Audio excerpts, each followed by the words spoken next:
Halo semuanya, selamat datang di penelusuran sejarah kita kali ini. Jujur aja saya super semangat buat memandu teman-teman hari ini.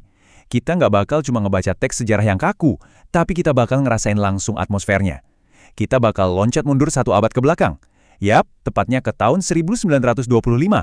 Kita bakal menyusuri jejak-jejak masa lalu, mulai dari pesisir Batavia yang sibuk banget, sampai ke dataran tinggi Priangan yang sejuk dan magis.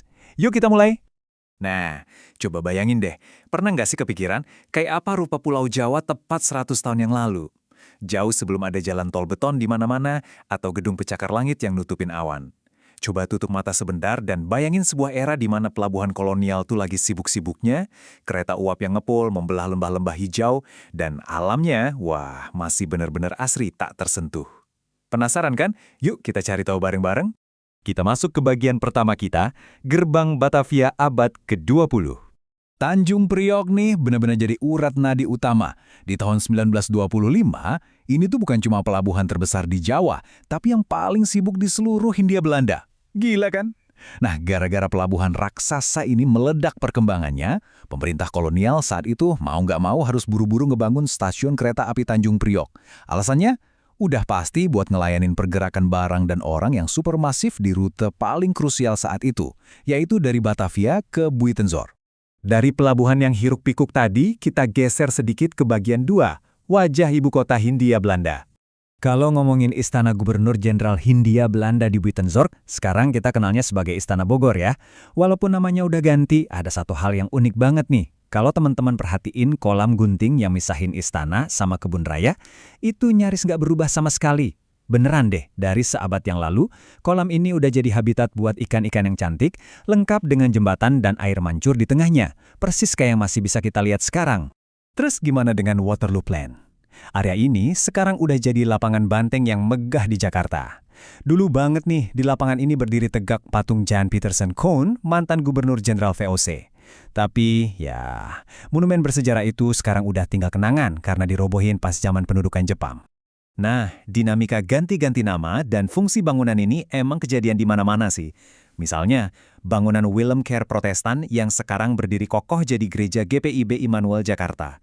Terus, gak jauh dari situ ada Museum Sejarah Jakarta alias Museum Fathahillah yang zaman dulu tuh sibuk banget dipakai sebagai balai kota. Arsitektur sipil dan keagamaan ini ibaratnya jadi saksi bisu betapa sibuknya ibu kota pada masa itu. Rangkuman ini benar-benar ngasih gambaran yang jelas banget soal apa yang masih bertahan dan apa yang udah hilang tergerus zaman. Misalnya gerbang Amsterdam yang sangat ikonik, sayang banget harus dihancurin di awal tahun 50-an gara-gara pelebaran jalan. Terus, yang gak kalah menarik tuh Kanal Molenvliet. Bayangin aja, dulu airnya itu saking bersihnya, ibu-ibu biasa nyuci baju di sana. Coba bandingin sama sekarang, kanal itu udah menjelma jadi jalanan aspal super padat yang kita kenal sebagai Jalan Gajah Mada dan Hayam Wuruk sejak awal 60-an. Oke, kita tinggalkan Batavia sejenak dan siap-siap buat bagian 3, Kereta Api Pembelah Jawa. Rute perjalanan kita sekarang perlahan mulai menanjak nih. Dari Batavia lewat Buitenzorg, naik terus ke Cianjur, sampai akhirnya kita tiba di Bandung. Di tahun 1925, jaringan kereta api ini tuh udah luar biasa banget loh. Bayangin, jalurnya udah nyambungin kota-kota besar melintasi pulau. Dari Batavia, bablas terus sampai ke Banyuwangi di ujung timur. Kereta uap ini ngelewatin pemukiman penduduk, membelah lembah-lembah curam, dan nyajiin pemandangan alam agraris yang benar-benar asri. Tapi ada satu fakta krusial yang harus kita ingat. Infrastruktur semegah ini awalnya dibangun bukan buat jalan-jalan santai masyarakat. Sama sekali bukan. Tujuan utamanya murni buat ekstraksi. Jadi, jalur kereta ini awalnya tuh difungsiin ibarat sabuk berjalan raksasa buat ngangkutin komoditas perkebunan kolonial yang lagi laku keras di pasar dunia. Nah, baru deh belakangan fungsinya pelan-pelan diperluas jadi transportasi massal buat warga. Lalu, kenapa sih wilayah ini berharga banget? Jawabannya ada di bagian 4 kita, berkah tanah gunung berapi. 17. Ini bukan sekedar angka acak ya. 17 ini adalah perkiraan jumlah gunung berapi yang berdiri megah di wilayah Pasundan. Gila kan? Kehadiran 17 gunung berapi ini benar-benar jadi anugerah Tuhan yang luar biasa buat tanah di sana. Mereka lah yang ibaratnya pegang kendali penuh atas nasib ekonomi dan agrikultur di seluruh kawasan ini.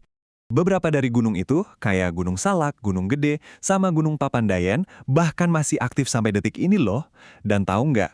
Abu vulkanik dari gunung-gunung inilah yang terus-terusan ngasih makan tanah Pasundan, bikin tanahnya jadi luar biasa subur.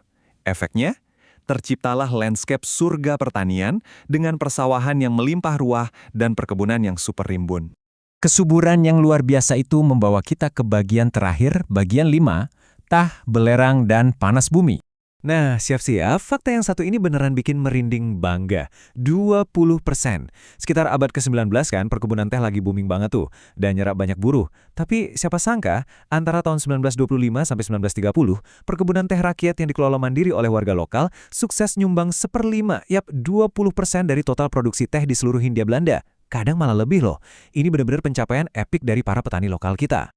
Fakta ini tuh jadi bukti nyata seberapa tangguhnya bisnis pribumi saat itu. Coba ambil contoh perusahaan teh madu tawon di Sukabumi. Di tengah gempuran dan dominasi perusahaan asing kolonial raksasa, perusahaan lokal ini nggak cuma sekedar ada, tapi mereka berhasil bertahan hidup ngelewatin berbagai rintangan sampai era kolonial Belanda benar-benar tamat. Keren banget kan? Ini adalah kisah kemenangan lokal di tengah kerasnya industri perkebunan global masa itu. Tapi ya, realitanya nggak semua cerita dari lereng gunung berapi itu seharum aroma daun teh seduh. Di kawasan Gunung Papandayan, Garut, warga lokal harus menambang sumber daya alam lain yang jauh lebih keras, belerang. Tiap hari mereka harus naik ke area yang dijuluki kawah emas karena warnanya yang kuning menyala.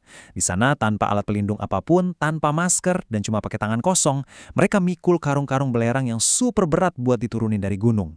Sebuah potret kerja keras yang benar-benar berat dan minim perlindungan. Masih di sekitar Garut, sekarang kita coba geser ke Kawah Kamojang. Balik ke tahun 1925, sumber panas bumi ini mungkin cuma sekedar tempat pemandian air panas alami yang sederhana buat warga sekitar nyari kehangatan.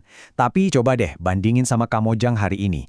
Tempat itu udah berevolusi drastis jadi kompleks pembangkit listrik geotermal yang supermasif dan sangat krusial buat infrastruktur modern kita. Biar kebayang sebesar apa evolusinya, coba ingat angka ini baik-baik. 260.000. Itulah jumlah rumah yang hari ini, detik ini, kebutuhan listriknya disuplai langsung sama pembangkit listrik geotermal Kamojang. Bayangin, dari yang tadinya cuma kolam rendam alami di zaman kolonial, sekarang udah jadi denyut nadi energi buat ratusan ribu keluarga. Jadi, setelah kita sama-sama ngelihat transformasi ibu kota, ngikutin jejak jalur kereta bersejarah, sampai ngulik hasil bumi vulkanik dari masa ke masa, saya pengen ninggalin satu pertanyaan buat teman-teman renungkan. Seberapa banyak sih dari kehidupan modern kita hari ini yang sebenarnya masih berjalan di atas jejak-jejak masa lalu? Pas kita nyalain lampu di rumah, pas kita lagi nunggu di stasiun tua, atau pas kita lagi natap pegunungan dari kejauhan, jejak tahun 1925 itu ternyata masih ada di sana. Diam-diam tertanam kuat di bawah pondasi peradaban kita hari ini. Terima kasih udah nemenin saya di penelusuran sejarah yang luar biasa ini, dan sampai jumpa di pembahasan menarik kita selanjutnya.